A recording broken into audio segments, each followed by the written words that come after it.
बिस्मिल्लाहिर्रहमानिर्रहीम। अस्सलाम वालेकुम स्टूडेंट्स। फंक्शंस की टाइप्स, बिल्ट इन फंक्शन और string function. Built in functions को बहुत तफसील के साथ हमने डिस्कस किया। उसके बाद स्ट्रिंग फंक्शंस हैं। String functions are used to process character strings and produce the numeric values or string values. ये इनपुट के तौर पर करैक्टर स्ट्रिंग्स लेते हैं और आउटपुट के तौर पर न्यूमेरिक वैल्यूज़ में भी आंसर करते हैं, रिज़ल्ट देते हैं, और स्ट्रिंग वैल्यूज़ की सूरत में भी आंसर करते हैं।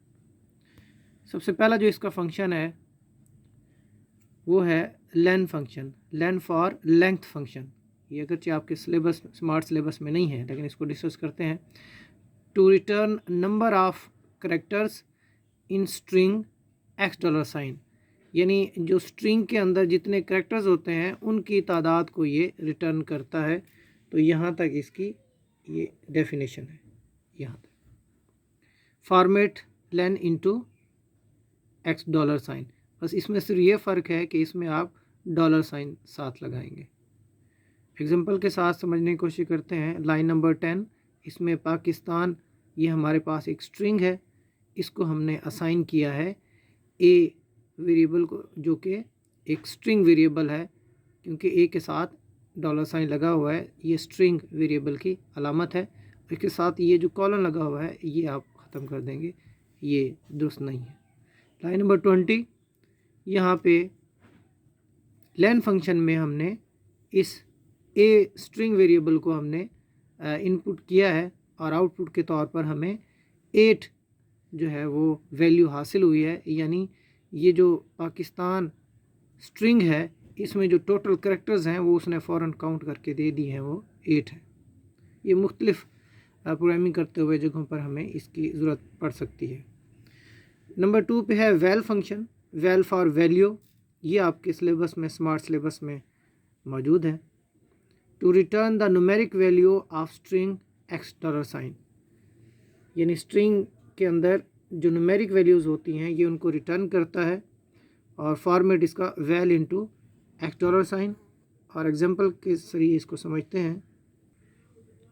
वैल या वैल्यू फंक्शन में हमारे पास ये एक एग्जांपल है। प्रिंट स्टेटमेंट के सामने हमने वैल फंक्शन के अंदर एक स्ट्रिंग दी है 78, सिटी लाहौर। तो जब हमने इसको रन किया है तो स्क्रीन पर हमारे पास जो आंसर आया है वो 78 है, क्योंकि ये वैल फंक्शन ने जो वैल्यू थी इस पूरी स्ट्रिंग के अंदर वो उसने रिटर्न कर दी है। उसके बाद मिड फंक्शन है, ये भी आपके स्मार्ट सिलेबस में मौजूद है। To return the requested part of a given string, किसी दी गई स्ट्रिंग में से जो भी आप हिस्सा चाहते हैं कि वो आपको रिटर्न मिले, रिज़ल्ट में मिले, वो आप रिक्वेस्ट कर सकते हैं, वो आपको मिल जाएगा। यहाँ तक इसकी डेफिनेशन है। और इसका फॉर्मेट मिड के साथ $, इनटू $, कॉमा n, और उसके बाद ऑप्शनल है ये कॉमा लगा के m। आपको पता है कि ये जो स्क्वायर ब्रैकेट्स होते हैं ये ऑप्शनल पैरामीटर्स के लिए होती हैं, और ये हम फिर असाइन कर देंगे किसी स्ट्रिंग वेरिएबल को। इसमें x, n और m ये पैरामीटर्स क्या हैं, इनको समझने के लिए ये एग्जांपल देखते हैं। लाइन नंबर 10 पे हमारे पास एक स्ट्रिंग है वी लव पाकिस्तान, ये हमने असाइन कर दी है $, को एक स्ट्रिंग वेरिएबल है। उसके बाद हमने प्रिंट स्टेटमेंट के सामने मिड फंक्शन यूज़ किया है, और उसमें ये जो ए वेरिएबल स्ट्रिंग वेरिएबल है उसको हमने इनपुट किया है और कॉमा लगा के हमने दो वैल्यूज़ दी हैं 4,4। तो अब रन कमांड के बाद देखें हमारे पास जो आंसर आया है वो आया है LOVE, लव। यानी वी लव पाकिस्तान में से ये जो लव है ये करेक्टर्स हमारे पास, 4 करेक्टर्स हमारे पास आ गए हैं। ये किस तरह से हैं? ये जो पहली 4 वैल्यू है मिड फंक्शन के अंदर, इससे मुराद है कि लेफ़्ट से स्टार्ट से जो 4th करेक्टर है वहाँ से आपने स्टार्ट लेना है। यानी WE स्पेस और L, अगर आप काउंट करें तो L जो है ये 4th करेक्टर है। और उसके बाद जो नेक्स्ट इसमें वैल्यू दी हुई है 4, इससे मुराद है कि इस 4th करेक्टर से आगे टोटल 4th करेक्टर हमें चाहिए।